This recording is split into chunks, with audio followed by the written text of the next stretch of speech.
तो सारे important stocks में जान ली जाए, वो आईटीसी, वो टाटा मोटर्स और बाकी की सारी खबरें। Harshada, good morning. Good morning Ashish. तो आईटीसी के साथ शुरुआत करते हैं। प्रॉफिटेबिलिटी आप देखिएगा 5,100 करोड़ के अनुमान के सामने 4,917 करोड़ पर आया है। ईयर ऑन ईयर अगर आप कंपेयर करेंगे तो बहुत ही फ्लैट परफॉर्मेंस है। रेवेन्यू 7% जरूर बढ़ा है, 17,000 करोड़ के ऊपर का रेवेन्यू, 16,700 करोड़ का अनुमान था, तो रेवेन्यू फ्रंट पर बीट है। EBITDA आधे परसेंट से हल्का सा ऊपर आया है, 6,295 करोड़, हालांकि एक्सपेक्टेशन 6,400 करोड़ का था, तो वहां पर हल्का सा मिस। मार्जिन 37% पर आए हैं, उम्मीद से कम। 38.5% के मार्जिन का अनुमान था।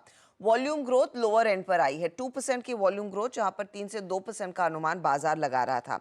अच्छा, अब आप देखिएगा एफएमसीजी बिजनेस में रेवेन्यू 6% बढ़ा है, प्रॉफिट बढ़ता हुआ दिखाई दिया है, मार्जिन थोड़े से बेहतर रहे हैं। सिगरेट बिजनेस में भी 7% का इजाफा, रेवेन्यू में 6.5% तक की ग्रोथ प्रॉफिट में। होटल बिजनेस सबसे बेहतर कर रहा है, इनफैक्ट 11% का इजाफा प्रॉफिट और रेवेन्यू में देखने को मिला है होटल बिजनेस में। इस डिस्पाइट द फैक्ट कि कम वेडिंग डेट्स रही हैं इस पर्टिकुलर क्वार्टर में, जो इंडियन होटल के मैनेजमेंट ने भी कहा था। एग्री बिजनेस की तरफ से सबसे बढ़िया परफॉर्मेंस, रेवेन्यू 22% बढ़ता हुआ दिखाई दिया है।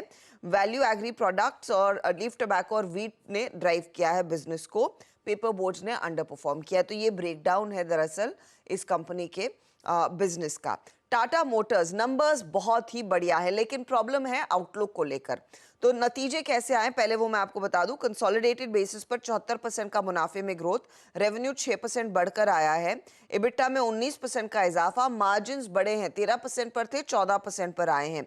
जेएलआर के लिए हाईएस्ट एवर Q1 है, जहां पर रेवेन्यू 5.5% बढ़ता हुआ दिखाई दिया है, लेकिन जेएलआर के मार्जिन थोड़े से कॉन्ट्रैक्ट हुए, करीब करीब 50 बेसिस पॉइंट। कंपनी ने कहा है कि ये डेट फ्री बन जाएंगे इस साल, लेकिन आउटलुक को लेकर थोड़ा सा सतर्क है मैनेजमेंट।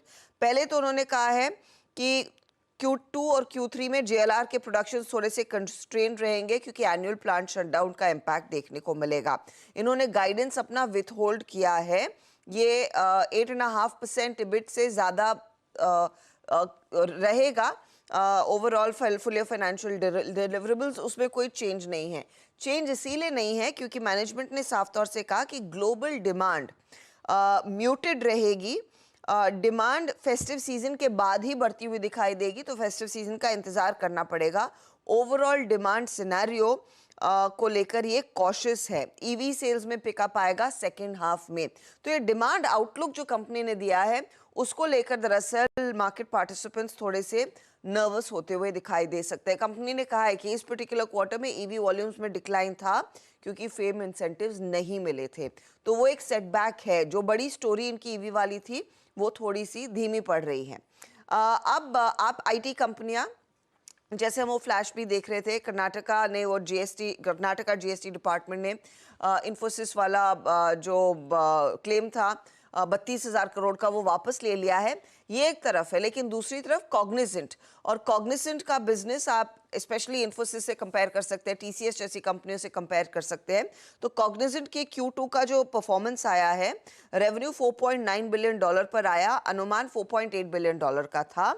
उन्होंने ये कहा है कि डिमांड सिनेरियो अनचेंज्ड है, लेकिन फाइनेंशियल सर्विसेज वर्टिकल में कुछ की रिकवरी देखने को मिल रही है।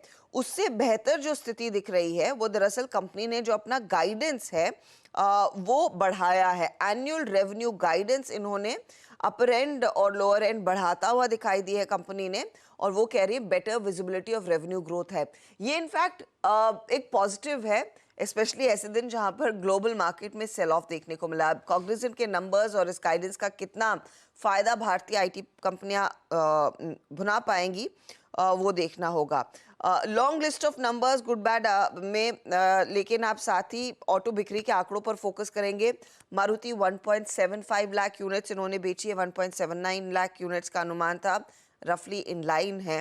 सेल्स वैसे अगर आप कंपेयर करें ईयर ऑन ईयर लगभग 3.5% घटी है, एक्सपोर्ट्स में पिकअप है। रॉयल एनफील्ड के केस में 67,265 यूनिट्स इन्होंने बेची है, 71 हज़ार यूनिट्स की बिक्री का आंकड़ा था, तो वहां पर एक मिस है। और हीरो मोटोकॉर्प 3.7 लाख यूनिट्स इन्होंने बेची है, 4 लाख यूनिट्स का अनुमान था, तो हल्का हल्का मिस देखने को मिल रहा है इन ऑटो बिक्री के आंकड़ों में भी। रखिए सारे स्टॉक्स रडार पे, बहुत ही डिटेल में इन सब पे चर्चा करेंगे 8:30 बजे और इस शो के उस पार सीधा सौदा में भी कई सारे नंबर्स पे चर्चा होती रहेगी। फिलहाल एक ब्रेक, क्विकली ब्रेक के उस पार इवेंट्स कैलेंडर और कमोडिटी स्ट्रैटेजी।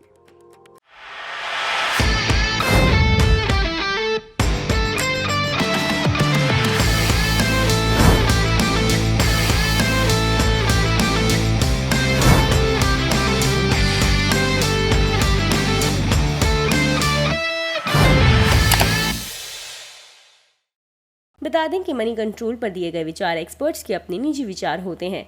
वेबसाइट या मैनेजमेंट इसके लिए उत्तरदायी नहीं है। यूजर्स को मनी कंट्रोल की सलाह है कि कोई भी निवेश निर्णय लेने से पहले सर्टिफाइड एक्सपर्ट की सलाह लें।